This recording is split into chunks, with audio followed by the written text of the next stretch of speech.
उद्देश्य। इस पाठ के अंत में आप निम्नलिखित सीखने में सक्षम हो जाएंगे। विशिष्ट उद्देश्य वाली पुस्तकों की आवश्यकता का उल्लेख कर पाने में, रोकड़ बही में लेन देनों का अभिलेखन कर उनकी खतौनी खाता बही में कर पाने में, खुदरा रोकड़ बही तैयार कर पाने में, विशिष्ट उद्देश्य वाली पुस्तकों और खाता बही में लेन देन का अभिलेखन कर उनकी खतौनी कर पाने में, विभिन्न खातों को संतुलित कर पाने में। रोकड़ बही। परिचय। रोकड़ बही वो वित्तीय रोजनामचा है जिसमें सभी लेन देनों को तिथियों के अनुसार दर्ज किया जाता है। रोकड़ बही में नकद प्राप्तियां और भुगतान शामिल होते हैं। इसमें बैंक जमा और निकासी भी शामिल है। रोकड़ बही की प्रविष्टियां बाद में सामान्य खाता बही में खतौनी की जाती हैं। रोकड़ बही के प्रकार। एक स्तंभीय रोकड़ बही, द्विस्तंभीय रोकड़ बही, त्रिस्तंभीय रोकड़ बही, खुदरा रोकड़ बही। रोकड़ बही रखना। रोकड़ बही अवधि की शुरुआत में नकद या बैंक शेष के साथ शुरू होती है। इसे अक्सर मासिक आधार पर बनाया जाता है। इसे सभी संगठनों अर्थात बड़े या छोटे या लाभकारी या गैर लाभकारी संगठनों द्वारा रखा जाता है। प्रविष्टियां को और द्वारा की मदद से खाता बही की तरह अभिलेखित की जाती हैं। व्यवसाय में नकद लेन देन की संख्या आमतौर पर बड़ी होती है, इसलिए ऐसे लेन देन का अभिलेखन करने के लिए अलग अलग रोकड़ बही रखना सुविधाजनक होता है। रोकड़ बही के लाभ। रोकड़ बही में अलग से नकद लेन देनों के अभिलेखन के समय और श्रम की बचत करने में मदद मिलती है। इसके अलावा ये निम्नलिखित लाभ प्रदान करती है। ये दैनिक नकद प्राप्तियां और भुगतान आसानी से पता लगाने में मदद करती है। रोकड़ बही आसानी से हाथ में नकदी का भी पता लगाने की अनुमति देती है। नकदी के सत्यापन के समय बही में किसी भी गलती को आसानी से पहचाना जा सकता है। रोकड़ बही नकदी की पुष्टि करते समय पैसे की किसी भी कमी का पता लगाने में मदद करती है। चूंकि नकदी का प्रतिदिन सत्यापन किया जाता है, इसलिए रोकड़ बही हमेशा अद्यतन रखी जाती है। एक स्तंभीय रोकड़ बही। एक स्तंभीय रोकड़ बही समझाना। एक स्तंभीय रोकड़ बही या सरल रोकड़ बही का उपयोग व्यवसाय के नकदी लेन देन को दर्ज करने के लिए किया जाता है। इसे रोकड़ बही के बाईं ओर सभी नकद प्राप्तियां दर्ज की जाती हैं और दाईं ओर सभी नकद भुगतान काल क्रमानुसार दर्ज किए जाते हैं। एक स्तंभीय रोकड़ बही का प्रारूप। एक स्तंभीय रोकड़ बही के प्रारूप में निम्नलिखित शामिल होते हैं। तिथि। रोकड़ बही के इस स्तंभ का प्रयोग प्रत्येक नकद लेन देन का वर्ष, महीना और वास्तविक तिथि दर्ज करने के लिए किया जाता है।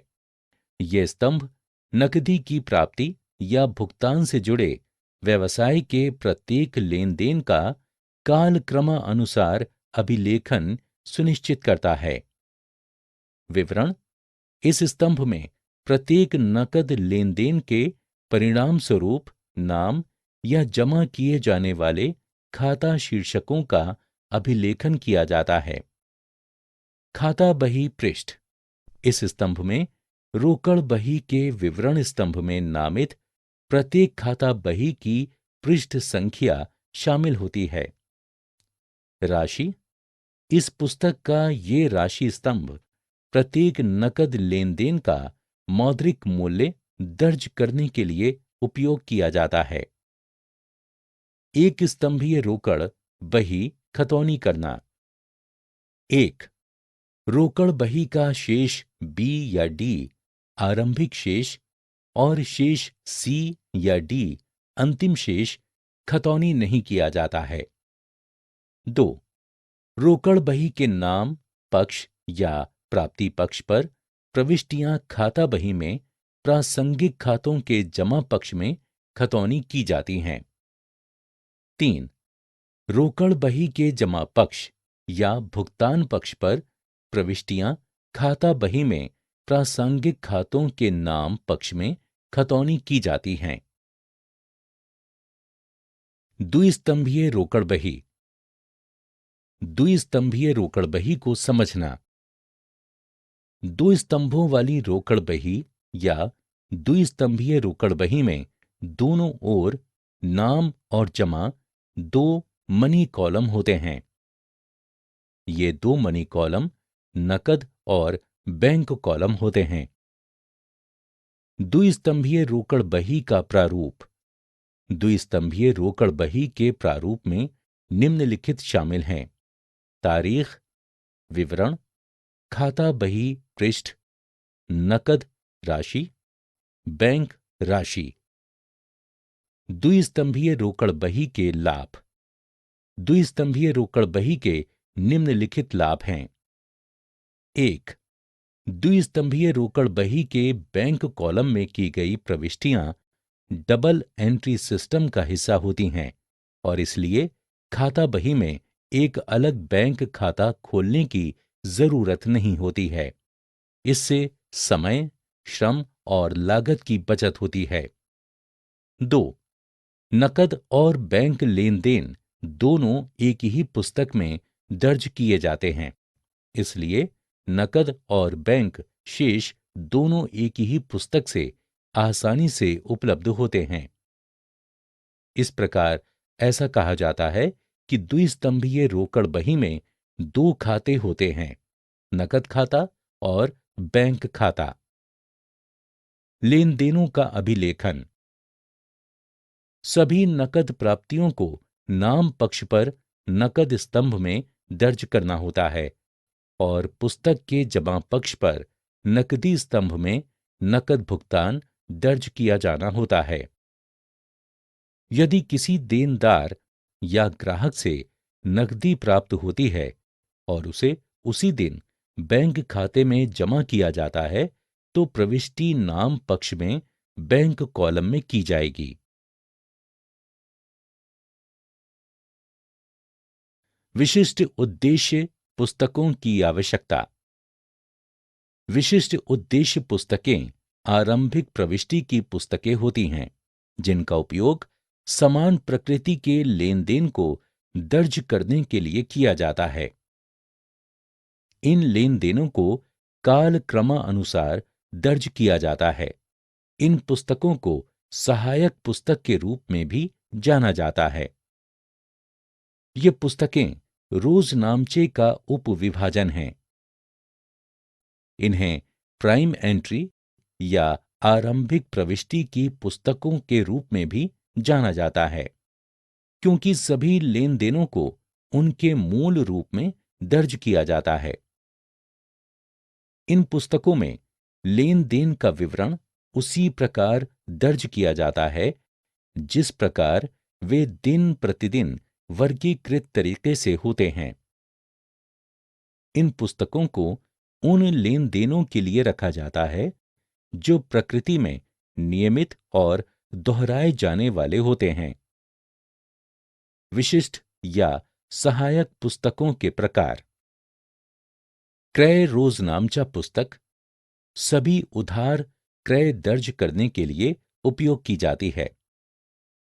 विक्रय रोजनामचा पुस्तक सभी उधार विक्रय दर्ज करने के लिए उपयोग की जाती है। क्रय वापसी पुस्तक आपूर्तिकर्ता को व्यवसाय द्वारा लौटाई गई सभी वस्तुओं को दर्ज करने के लिए उपयोग की जाती है। विक्रय वापसी पुस्तक ग्राहक द्वारा व्यवसाय में लौटाई गई सभी वस्तुओं को दर्ज करने के लिए उपयोग की जाती है। रोकड़ बही सभी नकद प्राप्तियों और भुगतानों को दर्ज करने के लिए उपयोग की जाती है।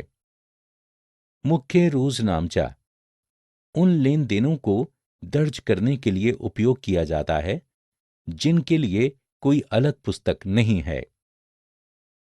विशिष्ट उद्देश्य पुस्तकों का महत्व इन सहायक पुस्तकों को इसलिए रखा जाता है क्योंकि प्रत्येक लेन देन को जब वो होता है खाता बही में दर्ज करना मुश्किल होता है और इन पुस्तकों में लेन देन का विवरण दर्ज किया जाता है और इस प्रकार खाता बही की संक्षिप्त होने में सहायता करते हैं। भविष्य का संदर्भ और कोई भी वांछित विश्लेषण आसान हो जाता है क्योंकि समान प्रकृति के रोकड़ बही का संतुलन।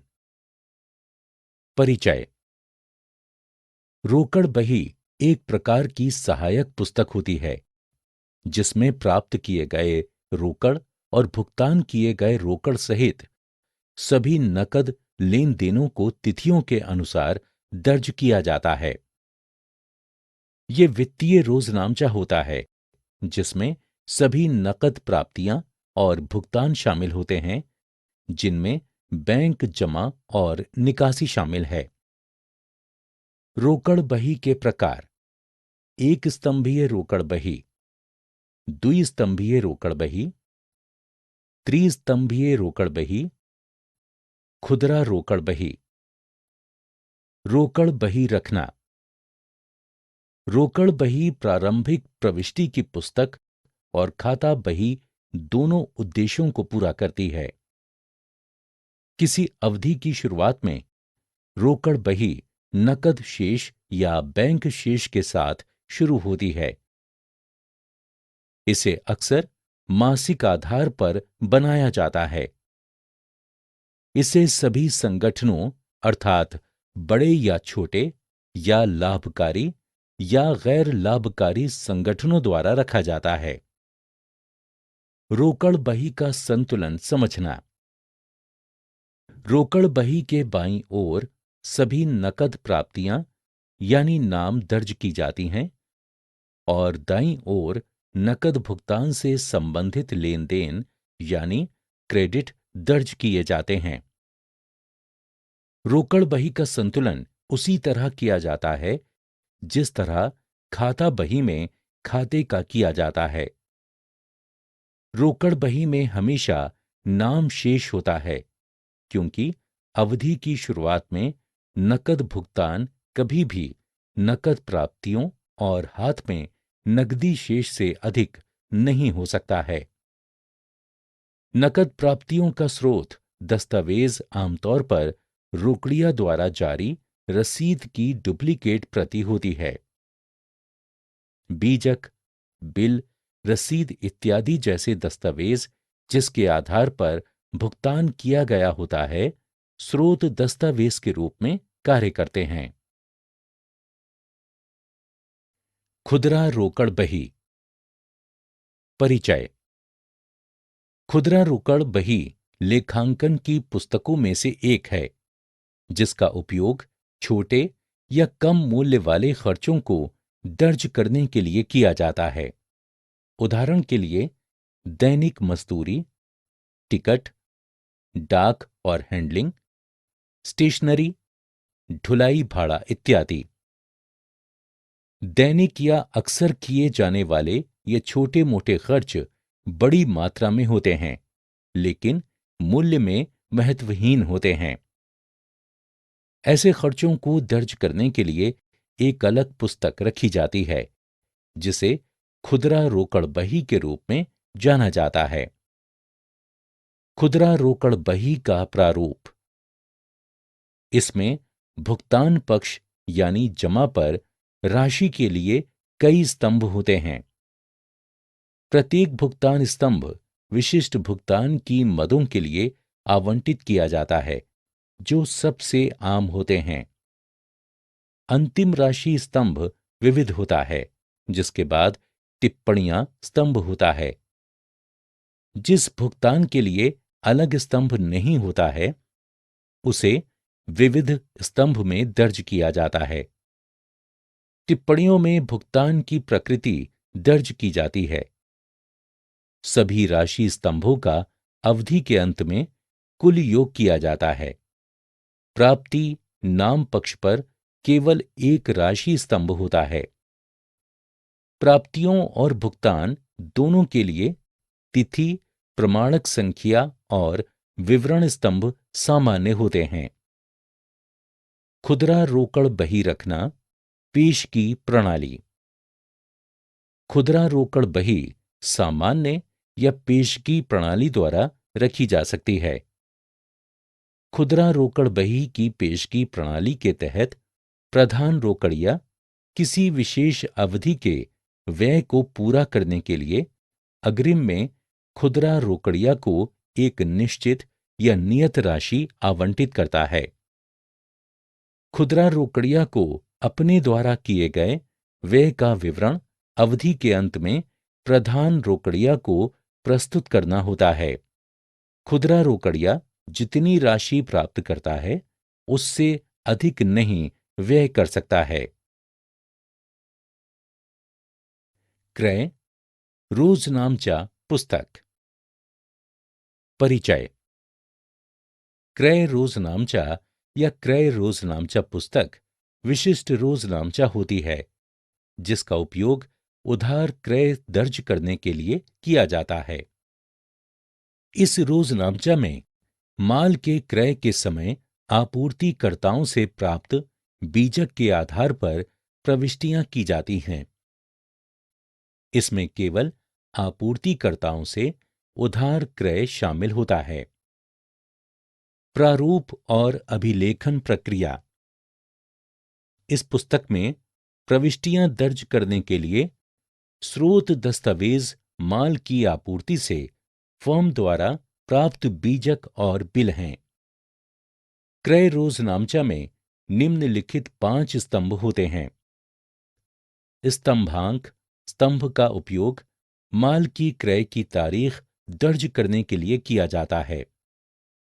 बीजक संख्या स्तंभ का उपयोग संदर्भ के लिए बीजक संख्या दर्ज करने के लिए किया जाता है। आपूर्तिकर्ता या खाता जमा स्तंभ का उपयोग नाम संबंधित व्यवसाय का नाम दर्ज करने के लिए उपयोग किया जाता है, जिससे खाते पर माल क्रय किया जाता है। बही खाता पृष्ठ स्तंभ का उपयोग खाता बही में खतौनी करते समय खाता संख्या लिखने के लिए किया जाता है।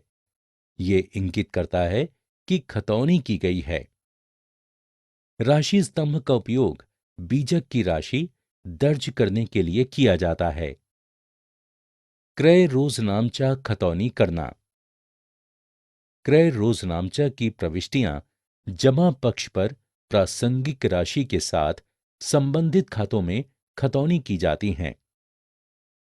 क्रय रोजनामचा का कुल योग समय समय पर सामान्य रूप से मासिक आधार पर क्रय खाते के नाम में खतौनी किया जाता है।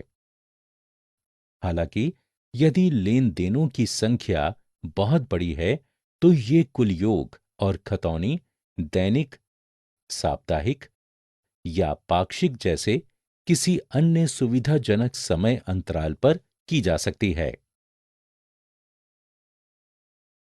क्रय वापसी रोजनामचा पुस्तक। क्रय वापसी रोजनामचा पुस्तक को परिभाषित करना। वो पुस्तक जिसमें आपूर्तिकर्ता को लौटाया गया माल दर्ज किया जाता है, उसे क्रय वापसी रोजनामचा कहा जाता है। इस पुस्तक को बाहर की ओर वापसी और क्रय वापसी रोजनामचा पुस्तक के रूप में भी संदर्भित किया जाता है। क्रय वापसी का अभिलेखन। क्रय वापसी पुस्तक रखने का उद्देश्य मुख्य रूप से आपूर्तिकर्ता को की गई वापसी दर्ज करना होता है। इसे बाहर की ओर वापसी और क्रय वापसी रोजनामचा पुस्तक के रूप में भी संदर्भित किया जाता है।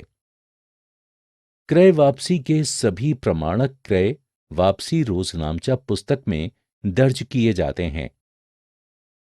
यदि लौटाई गई सामग्री के बदले नकद प्राप्त होता है तो इसे रोकड़ बही में दर्ज किया जाता है। विक्रय वापसी रोजनामचा पुस्तक का प्रारूप या स्तंभ। क्रय वापसी रोजनामचा पुस्तक में निम्नलिखित स्तंभ होते हैं। 1. तिथि। 2. नाम नोट। 3. आपूर्तिकर्ता का नाम, नाम किया जाने वाला खाता। 4. बही खाता पृष्ठ। 5. राशि। नाम नोट जारी करना। वस्तुओं को वापस लौटाए जाने पर नाम नोट आपूर्तिकर्ताओं को सूचना के रूप में भेजा जाता है। ये नाम नोट इन प्रविष्टियों के लिए प्रमाणक के रूप में कार्य करते हैं। ये नाम नोट एक व्यापारी द्वारा किसी अन्य व्यक्ति को भेजा गया एक प्रकार का विवरण होता है जो अवरोक्त के खाते से नाम की गई राशि को दिखाता है। नाम नोट अक्सर बीजक की तरह क्रमांकित और तैयार किया जाता है। क्रय वापसी रोजनामचा पुस्तक से प्रविष्टियां खतौनी करना। क्रय वापसी पुस्तक को अद्यतन किया जाता है और उसके बाद सभी लेन देन इसमें प्रविष्ट किए जाते हैं। बाद में सभी वस्तुओं का कुल योग क्रय वापसी खाता नामक खाते में बही खाता में स्थानांतरित कर दिया जाता है। राशि स्तंभ का कुल योग महीने के अंत में सामान्य खाता बही में विक्रय रोजनामचा पुस्तक। विक्रय रोजनामचा एक विशिष्ट रोजनामचा है जिसका उपयोग वस्तुओं या सेवाओं के विक्रय से उत्पन्न राजस्व को दर्ज करने के लिए किया जाता है। इसे विक्रय पुस्तक या विक्रय रोजनामचा पुस्तक के रूप में भी जाना जाता है। हालांकि नकद विक्रय का अभिलेख नकद प्राप्ति रोजनामचा में रखा जाता है। विक्रय रोजनामचा में संग्रहीत जानकारी। प्रत्येक विक्रय लेन देन के लिए विक्रय रोजनामचा में निम्नलिखित जानकारी संग्रहित की जाती है। लेन देन की तारीख, खाता संख्या, ग्राहक का नाम, बीजक संख्या, विक्रय की राशि। इस रोजनामचा में केवल प्राप्य राशियां संग्रहित की जाती हैं और ये ग्राहकों को जारी बीजक का सारांश है। प्रारूप में स्तंभों का स्पष्टीकरण। 1. तिथि। इस स्तंभ में वो तारीख दर्ज की जाती है जिस तारीख को विक्रय किया जाता है। आमतौर पर यह बीजक पर लिखी गई तारीख होती है। 2. बीजक संख्या। इस स्तंभ में विक्रय बीजक संख्या लिखी जाती है। 3. नाम किया गया खाता। इस स्तंभ का उपयोग उन ग्राहकों का नाम दर्ज करने के लिए किया जाता है जिनके अलग अलग खाते खाता प्राप्य सहायक बही खाता में रखे जाते हैं। 4. बही खाता पृष्ठ। इसका उपयोग खाता प्राप्य सहायक बही खाता में अलग अलग खातों की खाता संख्या दर्ज करने के लिए किया जाता है। 5. राशि। इस स्तंभ में विक्रय कर को छोड़कर माल का विक्रय मूल्य शामिल होता है। विक्रय रोजनामचा खतौनी करना। विक्रय रोजनामचा से प्रविष्टियां बही खाता में रखे गए ग्राहक के खातों में नाम की जाती हैं। विक्रय रोजनामचा का कुल योग समय समय पर सामान्यतः मासिक आधार पर खाता बही में विक्रय खाते में जमा किया जाता है। विक्रय वापसी रोजनामचा पुस्तक। विक्रय वापसी रोजनामचा पुस्तक वो पुस्तक है जिसमें विक्रेता को उसके सभी ग्राहकों द्वारा वापस लौटाया गया सभी विक्रय विक्रेता द्वारा दर्ज किया जाता है। इस पुस्तक को वापसी इनवार्ड पुस्तक या विक्रय वापसी रोजनामचा पुस्तक के रूप में भी जाना जाता है। विक्रय वापसी निम्नलिखित कारणों में से एक से विक्रेता को क्रेता द्वारा वापस भेजा गया माल है। भेजी गई अधिक मात्रा, आदेश से अधिक मात्रा, ग्राहक द्वारा प्राप्त दोषपूर्ण माल, बहुत देर से भेजा गया माल, गलत उत्पाद विनिर्देश, भेजा गया गलत आइटम, क्रेडिट नोट जारी करना। क्रेडिट नोट को ऐसे दस्तावेज के रूप में परिभाषित किया जाता है जिसे विक्रेता द्वारा खरीदार को या विक्रेता द्वारा क्रेता को भेजा जाता है, जिसमें यह सूचित किया जाता है कि खरीदार द्वारा लौटाए गए माल के विरुद्ध उसके खाते में जमा किया गया है। यह सूचित करता है कि प्रश्नगत मुद्रा मूल्य खरीदार के खाते में जमा किया गया है। विक्रय वापसी रोजनामचा पुस्तक का प्रारूप। विक्रय वापसी रोजनामचा पुस्तक के प्रारूप में शामिल हैं: 1. तिथि, 2. Credit note, 3. ग्राहक का नाम, जमा करने के लिए खाता, 4.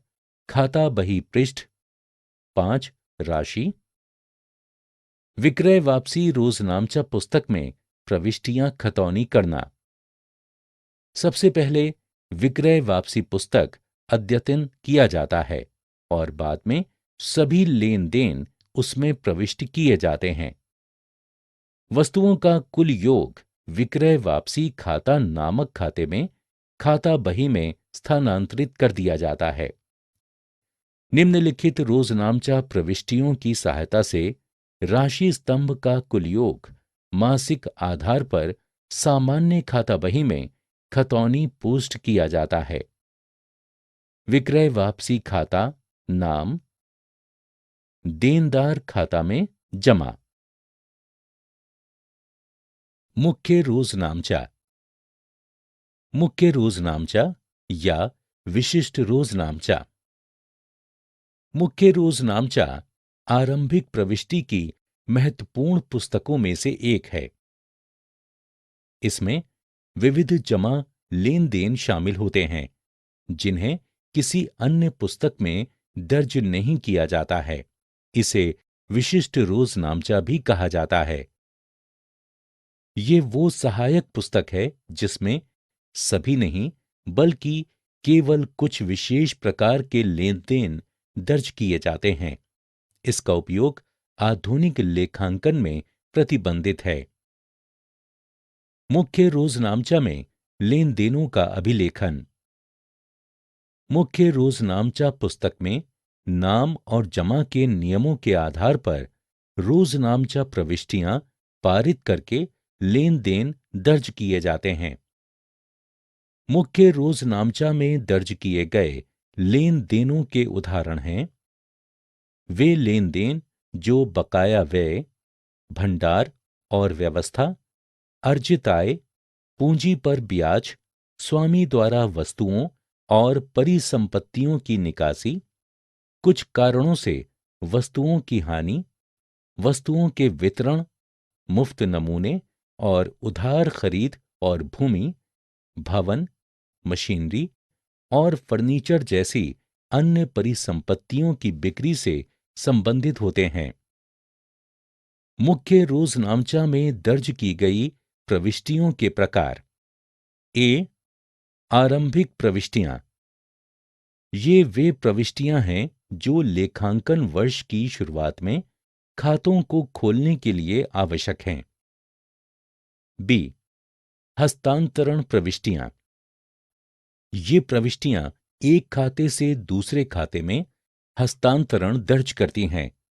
उदाहरण के लिए क्रय की गई परिसंपत्ति को गलत तरीके से क्रय खाता में नाम किया जाता है, फिर गलती को सुधारने के लिए निम्नलिखित प्रविष्टि करना होगा। सी। संशोधन प्रविष्टियां। जब पुस्तकों में कुछ त्रुटियां की जाती हैं, इन प्रविष्टियों को त्रुटियों का प्रभाव खत्म करने के लिए पास किया जाता है। डी। समायोजन प्रविष्टियां। वित्तीय वर्ष के अंत में बंद करने के समय बकाया व्यय, पूंजी पर ब्याज आदि जैसी कुछ मदों से संबंधित कुछ समायोजन किए जाते हैं। ई। विविध प्रविष्टि। खातों को संतुलित करना। खाता शेष क्या है? खाता शेष वर्तमान लेखांकन या वित्तीय अवधि के दौरान खाते में खतौनी किए गए नाम और जमा के बीच अंतर धन प्रारंभिक शेष है।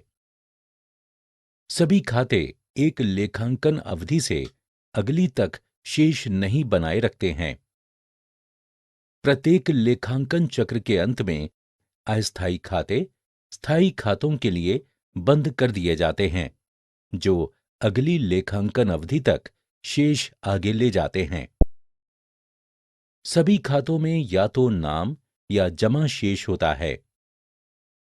खाते को संतुलित करना समझना। खाते को संतुलित करना खाते के नाम और जमा दोनों पक्षों का कुल योग और उस तरफ अंतर को रखना है जो कम है। लेखांकन अवधि के अंत में सभी खाता बही खातों को आमतौर पर बंद और संतुलित किया जाता है।